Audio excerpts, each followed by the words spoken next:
তোমরা এই দুনিয়ার জীবনটাকেই প্রাধান্য দিয়ে থাকো, কিন্তু আখিরাত হচ্ছে সবচেয়ে উত্তম এবং চিরস্থায়ী।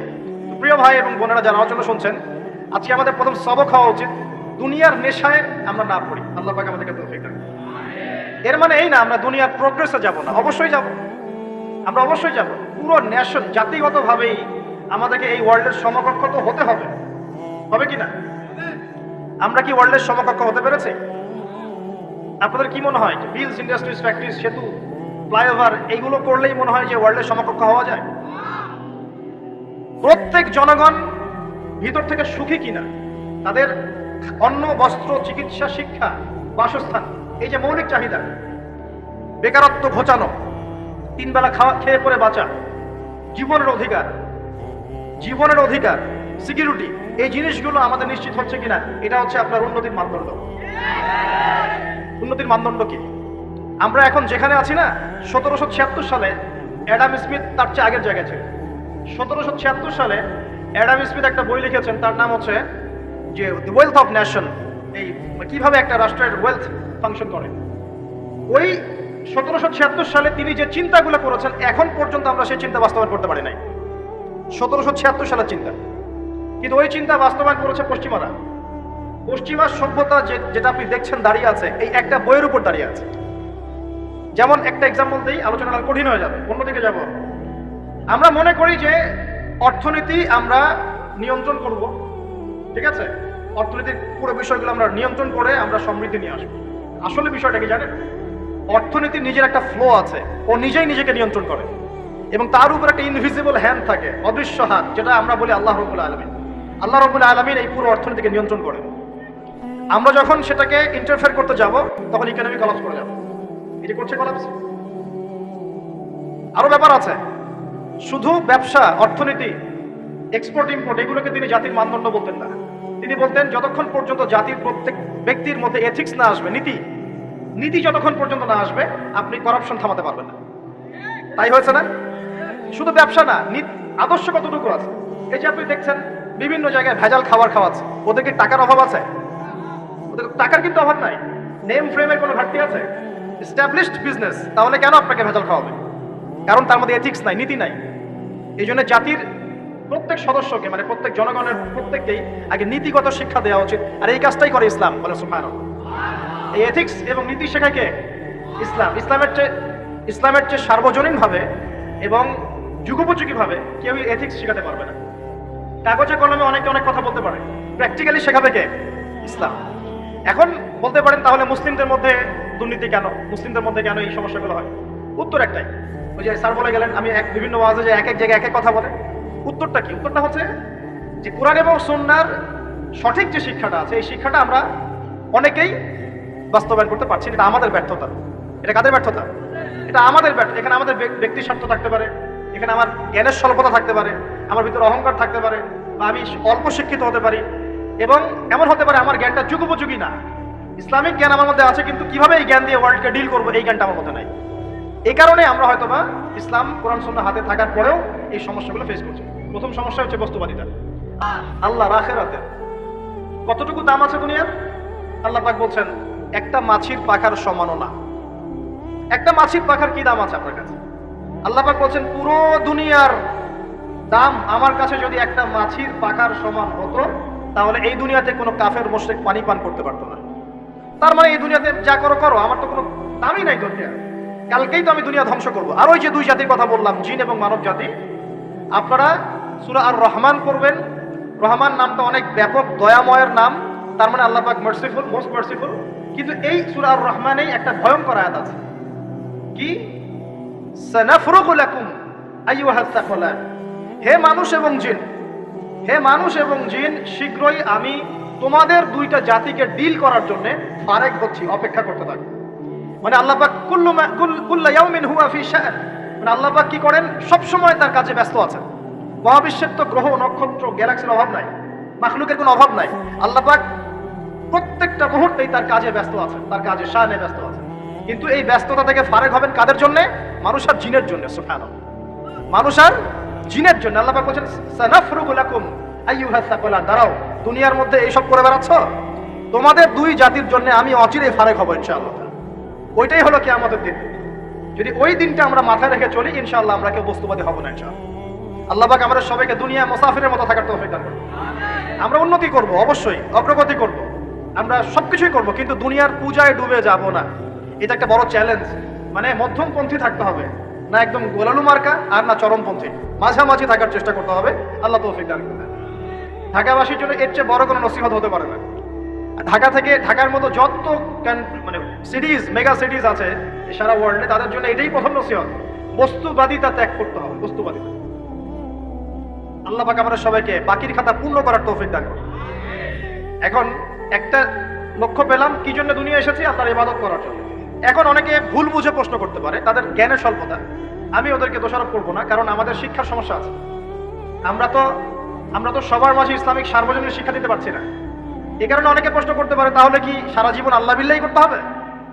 আমি কি সারা জীবন তাসবিহ তাহলিল জিকির আজকার নামাজি পড়ে বেড়াবো? তাহলে এটা হলো তার ভুল বুঝ। এই আয়াত সম্পর্কে ভুল ব্যাখ্যা। সঠিক ব্যাখ্যাটা কি? সঠিক ব্যাখ্যা হচ্ছে সূরা হাশরের 7 নম্বর আয়াত। কত নম্বর? সূরা হাশর 7 নম্বর আয়াত। আল্লাহ পাক বলেন, ওয়া মা আতাকুমুর রাসূলু ফাখুযুহু। রাসূলুল্লাহ সাল্লাল্লাহু আলাইহি ওয়াসাল্লাম তোমাদেরকে যা যা দিয়েছেন সব নিয়ে নাও। ওয়া মা নাহাকুম আনহু ফান্তাহু। রাসূল যা থেকে বিরত থাকতে বলেছেন সমস্ত বিষয় থেকে দূরে থাকো। এখন এই আয়াতটাকে সামনে রেখে কোরআন সুন্নাহকে যদি আমরা ঘাঁটি, আমরা দেখব রাসূলুল্লাহ সাল্লাল্লাহু আলাইহি ওয়াসাল্লাম পেশাব পায়খানা ইস্তেনজা করা থেকে শুরু করে রাষ্ট্র চালানো পর্যন্ত প্রতিটা কাজের হেদায়েত দিয়ে গেছেন। আলহামদুলিল্লাহ। এটা কেউ মানি বা না মানি, দিয়ে গেছেন, এটা বিশ্বাস করতে হবে। আমল করতে পারি বা না পারি, নবী দিয়ে গেছেন, বিশ্বাস করতে হবে।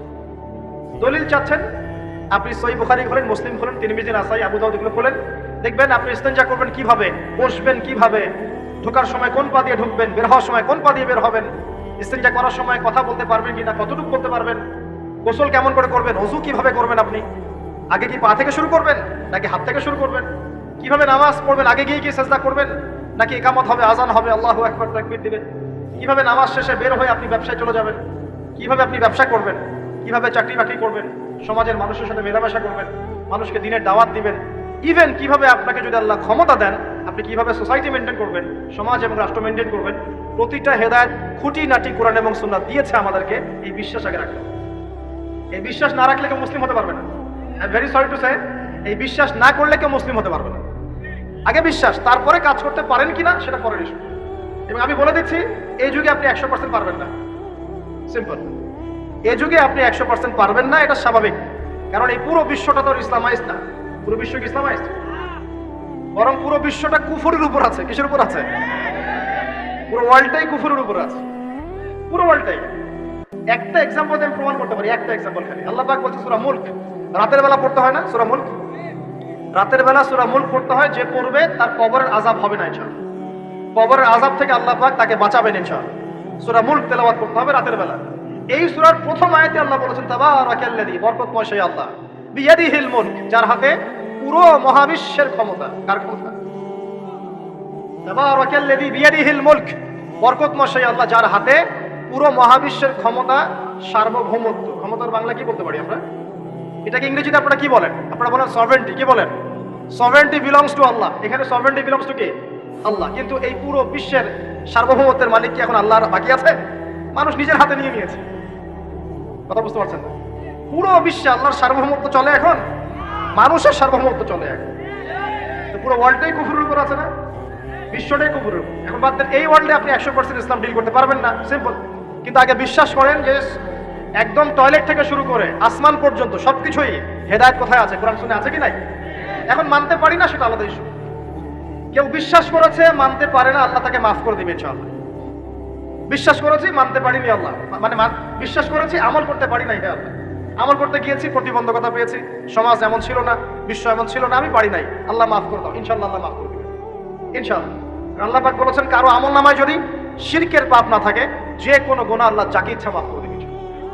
আমল নামায় খালি শিরকের পাপ রাখা যাবে না, যে কোনো গুনাহ আল্লাহ যাকে ইচ্ছা মাফ করতে পারেন। বুঝাচ্ছি, মনে করেন একজন জেনা করেছেন, আল্লাহ মাফ করুন। ওই জেনাকার ব্যক্তি যদি বিনা তওবাতেও মারা যায়, তওবা করে নাই, বিনা তওবাতেও মারা যায়, কাল কিয়ামতের মাঠে আল্লাহ পাক তাকেও মাফ করতে পারেন। আল্লাহু আকবার। কিন্তু একজন ব্যক্তি শিরক করেছে, তওবা না করে মারা গেছে, আল্লাহ তাকে মাফ করবে। এখন শিরকের পাপ ছাড়া যে কোনো পাপ আল্লাহ মাফ করবেন ইনশাআল্লাহ। সো আগে আকীদা পোষণ করি যে হ্যাঁ, কোরআন সুন্নাহয় সবকিছুর সমাধান আছে আলহামদুলিল্লাহ। এখন আমি আমল করতে গিয়ে হয়তো পারছি না, এখন আমার বিশ্বাস চলমান বিশ্বের সাথে সাংঘর্ষিক হচ্ছে, এবং এই বিশ্বাসকে দমিয়ে দেওয়ার জন্য কি করা হচ্ছে, এই বস্তুবাদিতার মতো আদর্শগুলো আপনার সামনে তোলা হচ্ছে। এখানে উত্তরটা কি? এখানে উত্তরটা হচ্ছে, দেখুন, ইবাদত মানে শুধুমাত্র নামাজ রোজা হজ জাকাত নয়। ইবাদত মানে শুধুমাত্র নামাজ রোজা হজ জাকাত নয়, বরং আমার জীবনের প্রতিটা সেক্টরই ইবাদত বলে কাউন্ট হবে যদি আমি সেই কাজটাকে নবীর সুন্নাত অনুযায়ী করতে পারি। আমার কথা কি বুঝতে পারছেন? এই হলো ব্যাখ্যা, ওয়া মা খালাকতুল জিন্না ওয়াল ইনসা ইল্লা লিয়াবুদুন। আমি জিন আর মানুষকে শুধু আমার ইবাদত করার জন্যই সৃষ্টি করেছি। আপনার ইস্তেনজা করাটা ইবাদত। সুবহানাল্লাহ। আমার ইস্তেনজা করা কার প্রয়োজন? আমার না ইসলামের, না আল্লাহ পাকের? নাউজুবিল্লাহ। ইস্তেনজা কার জন্য করি? আমার প্রয়োজন। আমাকে এখন ইস্তেনজা করতে হবে, কষ্ট দিচ্ছে আমাকে। খাবার খাবেন, কার জন্য খাচ্ছেন? আমার জন্য নয় কি? আমার জন্য। আপনি ব্যবসা করছেন, কার জন্য? আমার জন্য, আমার স্ত্রী সন্তান, আমার পরিবারের জন্য। আপনি সমাজ চালাচ্ছেন কার জন্য? আপনার জনগণের জন্য। এখানে স্বার্থ কার? মানুষের না আল্লাহ? আমার স্বার্থে আমি এই সব কাজগুলো করব, নবীর সুন্নাহ অনুযায়ী করব, তাহলে দুনিয়াবি কাজগুলোতেও আল্লাহ পাক নেকি দিয়ে দিবেন। কেমন দুনিয়াবি কাজ? স্ত্রী সহবাস করা, স্ত্রীর সাথে ভালোবাসা প্রণয় বিনিময় করা। আপনি স্ত্রীর দিকে তাকিয়েছেন, নেকি হয়েছে। স্ত্রীর হাতটা ধরেছেন, নেকি হয়েছে। স্ত্রীকে আদর করেছেন, নেকি হয়েছে। তার মুখের মধ্যে ভাত তুলে দিয়েছেন, নেকি হয়েছে। আপনার ছেলেকে আদর করে কোলে নিয়েছেন, নেকি হয়েছে। মা ছেলেকে দুধ পান করাচ্ছে, নেকি হচ্ছে। আপনি ভাইকে 5টা টাকা দিয়ে সহযোগিতা করলেন, নেকি হচ্ছে। একজন এসে বসতে পারছে না, জায়গা ছেড়ে দিলেন, নেকি হচ্ছে। ইভেন রাস্তায় হাঁটছেন, এক মুসলিম ভাইয়ের সাথে সাক্ষাৎ হলো, সালাম দিলেন, মুচকি হাসি দিলেন, নেকি হয়ে গেল। তাহলে আমরা কিভাবে বলতে পারি যে ইসলাম কি শুধু নামাজ রোজা হজ জাকাতকেই স্বীকৃতি দেয়, এগুলো করতেই দুনিয়াতে আসছি, নাকি সব কাজই ইবাদত? আমার আলোচনা কি কঠিন হয়ে যাচ্ছে? আমাদের জীবনের প্রতিটা কাজই ইবাদত, যদি সেটা রাসূল সাল্লাল্লাহু আলাইহি ওয়াসাল্লামের সুন্নাহ মতো করা হয়। 3টা জিনিস খেয়াল রাখতে হবে। কয়টা জিনিস ভাই? এক, সেই ইবাদত হতে হবে আল্লাহর সন্তুষ্টির জন্য। এই যে আমি স্ত্রীর মুখে ভাত তুলে দিচ্ছি, তার কাছ থেকে কিছু পাওয়ার আশায় নয়, আমি দিচ্ছি আল্লাহর সন্তুষ্টির জন্য। আমি যে একজন মুসলিম ভাইকে হাসি মুখে সাক্ষাৎ করলাম, ও আমাকে ভালো বলবে, পরে আমাকে হেল্প করবে, এমন এই জন্য নয়, আল্লাহ পাক সন্তুষ্ট হবেন তাই। আমি নামাজে দাঁড়িয়েছি, লোকে আমাকে ভালো বলবে এই জন্য দাঁড়াই নাই। দাঁড়িয়েছি কেন? যাতে আল্লাহ আমাকে কালকে আমাদের মাঠে বাঁচান। আমি দাড়ি ছেড়ে দিয়েছি কেন? মানুষ আমাকে হুজুর বলবে তাই, এই জন্য নয়, বরং আল্লাহ রাসূলের সুন্নাত জীবিত করেছি, ইনশাআল্লাহ আমি 50 জন শহীদ সাহাবীর নেকি পাবো ইনশাআল্লাহ। কেন আমি টাকুর নিচে কাপড় পরছি না? কারণ কি মানুষ আমাকে বলবে নতুন ফ্যাশন? না, আমি এই কারণে পড়ছি যাতে রাসূল সাল্লাল্লাহু আলাইহি ওয়াসাল্লাম কালকে আমাদের মাঠে এই সুন্নাহর উপর আমল করার জন্য আমার পক্ষে সুপারিশ করেন। আমার ইবাদত, আমার পর্দা, আমার পরিবার, আমার ব্যবসা, আমার অর্থনীতি, আমার পলিটিক্স সবকিছু আল্লাহর জন্য করব, এই একটা হলো মূলনীতি ইবাদত কবুল হওয়ার। 1, 2, সেই আমলটা হতে হবে রাসূলের সুন্নাহ মোতাবেক, অন্য কোনো পদ্ধতিতে নয়। মনে করেন আমি একজন খুব বড় বুজুর্গ হয়ে গেছি, নাউজুবিল্লাহ। না, আমরা এত বড় বুজুর্গ হয়ে যাই নাই যে টাইটেলগুলো আপনারা দেন, এগুলোর কোনো প্রয়োজনও নাই। এখন একজন বড় বুজুর্গ এসে যদি আপনাকে কোনো ইবাদতের পদ্ধতি শিখিয়ে দেয়, এই পদ্ধতিতে ইবাদত করো, অনেক ভালো হবে, কিন্তু ওই পদ্ধতির সাথে রাসূলের এবং সাহাবীদের পদ্ধতির কোনো মিল নাই। মুখরোচক মনে হলেও, দেখতে সুন্দর মনে হলেও, এবং অনেক মানুষ তা করছে এরকম দলিল থাকলেও সেই কাজটা করা যাবে না। কারণ কি? কারণ সেই কাজটা রাসূল সাল্লাল্লাহু আলাইহি ওয়াসাল্লামের সুন্নাহ মাফিক হয়নি। আল্লাহ রাসূল করেন নাই, সাহাবীরা করেন নাই, বাস আমি করব না, সিম্পল। ইমামরাও করেন নাই, পরবর্তী জেনারেশনের কেউই করেন নাই। এখন যত ভালো টাটকা মজা লাগুক, দেখতে সুন্দর লাগুক, বহু মানুষ করছে, এইসব দলিল ইসলাম টিকবে না। আল্লাহ পাক বোঝার তৌফিক দান করুন। 1 নম্বর শর্ত আল্লাহর সন্তুষ্টির জন্য হতে হবে। 2 নম্বর রাসূলের পদ্ধতিতে হতে হবে। 3 নম্বর খুব ডিফিকাল্ট, 3 নম্বরটা বেশি ডিফিকাল্ট। প্রথম 2টা পার হয়ে গেলেও 3 নম্বরে গিয়ে আমরা আটকে যাচ্ছি। আর বলবো, রাগটাগ করবেন না তো? 3 নম্বর হচ্ছে রিজিক হালাল হতে হবে। রিজিক হালাল হতে হবে। পশ্চিমার আদলে গড়া এই পুরো বিশ্বের বেশিরভাগ মানুষের রিজিক এখন হারাম। কেন হারাম? কারণ কোনো না কোনো ভাবে আমরা সুদের সাথে সম্পৃক্ত হয়ে যাচ্ছি, কোনো না কোনো ভাবে। আর নবীজি অনেক আগেই বলেছিলেন, 1400 বছর আগে, যে একটা জামানা তোমাদের সামনে আসবে, যে মানুষ সুদ খেতে চাইবে না তার গায়েও সুদের ছিটা ফোঁটা গিয়ে লাগবে। লাগছে কিনা? এখন আপনি খেতে চাইবেন না, আপনাকে মেসেজ পাঠিয়ে দেওয়া হবে আপনার অ্যাকাউন্টে এত টাকায় যোগ হয়েছে। কি করবেন এখন টাকাটা আপনি? সুদের টাকা। সুদের টাকা মানে কি? এক দিরহাম যে ব্যক্তি সুদ খেয়েছে সে যেন 36টা মেয়ের সাথে জেনার পাপ করেছে। সহিহ বুখারী হাদিস, একদম অকাট্য, সহিহ, সনদ সহিহ, এমন না সহিহ জাল, এমন নয়। এক দিরহাম যে ব্যক্তি সুদ খেয়েছে সে যেন 36 বার জেনা করলো, নবী সাল্লাল্লাহু আলাইহি ওয়াসাল্লাম। আর এই হাদিস তো আপনারা জানেন যে সুদের পাপের 73টা শাখা আছে। নিচের শাখা হচ্ছে মায়ের সাথে জেনা করা, মাকে বিয়ে করা, আর উপরের শাখা হচ্ছে আল্লাহ এবং তার রাসূলের সাথে যুদ্ধ করা। এগুলো অবলীলায় করছি আমরা। আর নবীজি বলছেন 4 শ্রেণীকে আমি অভিশাপ দিয়ে গেলাম। আল্লাহর নবী অভিশাপ দিয়ে গেলেন মানে সে জাহান্নামে যাবে, কোনো অবস্থাতেই জান্নাতে যাবে না। ইল্লা মা শা আল্লাহ, 1 যে সুদ খায়, 2 যে সুদ দেয়, 3 সাক্ষী থাকে, 4 লিখে রাখে। এখন বলেন এই সিস্টেমের বাইরে কতজন মানুষ আছে? এর বাইরে আবার আছে যাকাত না দেয়া, সম্পদ হারাম হয়ে যাচ্ছে।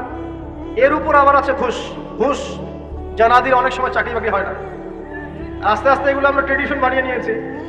এক সময় আমরা, শোনেন, এটাকে বলা হয় নিউট্রালাইজেশন, মানে স্বাভাবিকীকরণ। খুব কঠিন টার্ম বলে ফেলছি মনে কিছু। যেমন আগে ধর্ষণ হলে আমরা খুবই সোচ্চার ছিলাম এবং সারা এলাকা ফেটে যেত, এত বড় কথা। কেউ মাপে কম দিলে, ধরা পড়লে চক্ষু লজ্জায় সে সমাজে চলতে পারতো না। কেউ চুরি করলে চক্ষু লজ্জায় বের হতে পারতো না। আস্তে আস্তে আস্তে আস্তে আস্তে আস্তে এই যে মাপে কম দেয়া বলেন, সুদ বলেন, জেনা বলেন, আস্তে আস্তে পাপগুলোকে আমরা নিউট্রালাইজেশন করে ফেলেছি, নিউট্রালাইজ হয়ে গেছে। হ্যাঁ, ধর্ষণ ডেইলি 4-5টা হয়, সুদ সবাই খায়, আমিও খাই, জেনা তো সবাই করে, বয়ফ্রেন্ড গার্লফ্রেন্ড ফ্রি মিক্সিং আছে, আমি করলে সমস্যা কি? ওর তো 4টা, আমার তো মাত্র 1টা। করছি আমি ভালো। ওর 5টা বয়ফ্রেন্ড, আমার তো 1টা। ওর 4টা গার্লফ্রেন্ড, আমার তো 1টা, আমি তো ভালো। আমার ছেলে খুব ভালো, শুধু মাঝে মাঝে একটু ড্রিঙ্কস করে, ব্যাপারটা এরকম আর কি। তো এই যে পাপকে নিউট্রালাইজেশন করা হচ্ছে আস্তে আস্তে, স্বাভাবিকীকরণ। এই ফ্লোতে আমরা মোটামুটি সবাই পড়ে গিয়ে এখন রিজিক হারাম হয়ে যাচ্ছে। ঘুষ দিতে হয়, চাকরি হবে না। আবার দেখেন, জাকাত না দেওয়ার মধ্য দিয়ে রিজিক হারাম করে ফেলছি, সুদ খাওয়ার মধ্য দিয়ে করছি, ঘুষ নেওয়ার মধ্য দিয়ে করছি, কোনো ক্ষেত্রে করাপশন, অন্যের সম্পদ আত্মসাতের মধ্য দিয়ে করছি।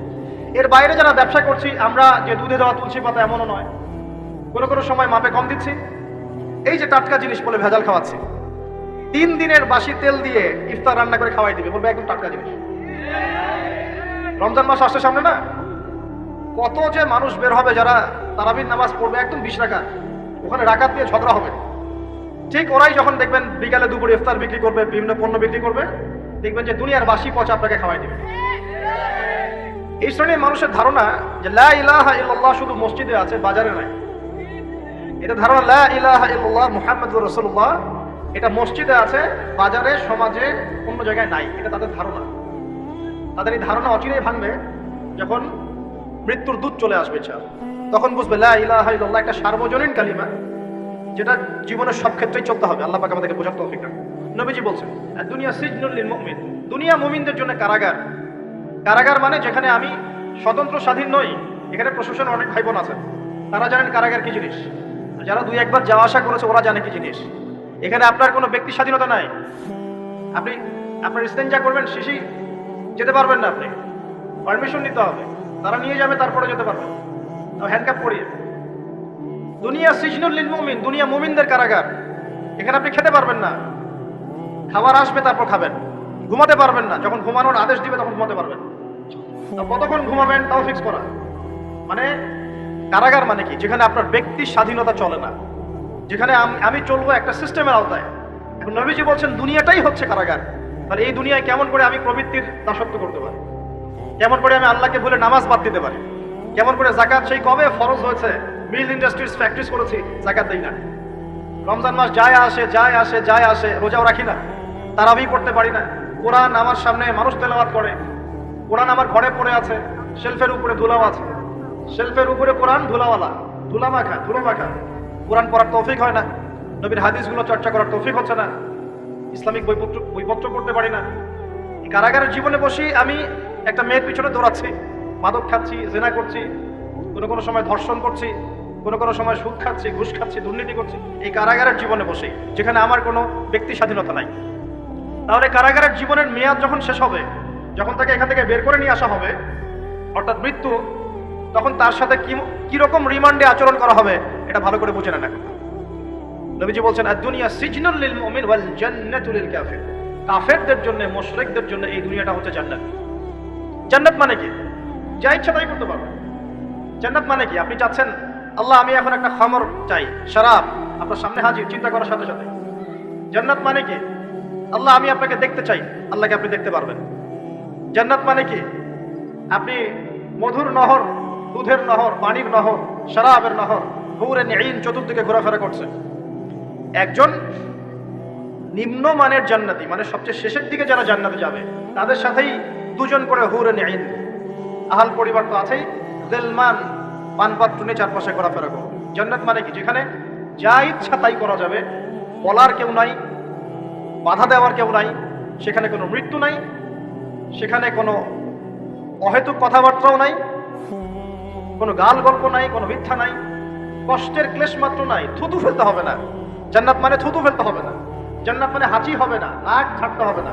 জান্নাত মানে ইস্তেঞ্জা, পেশাব পায়খানা করার টেনশন নাই। মানুষ খাবার খাবে, একটা ঢেকুর তুলবে, ব্যাস খাবার হজম হয়ে গেছে। আর জান্নাতের সবচেয়ে বড় বিষয়টা কি?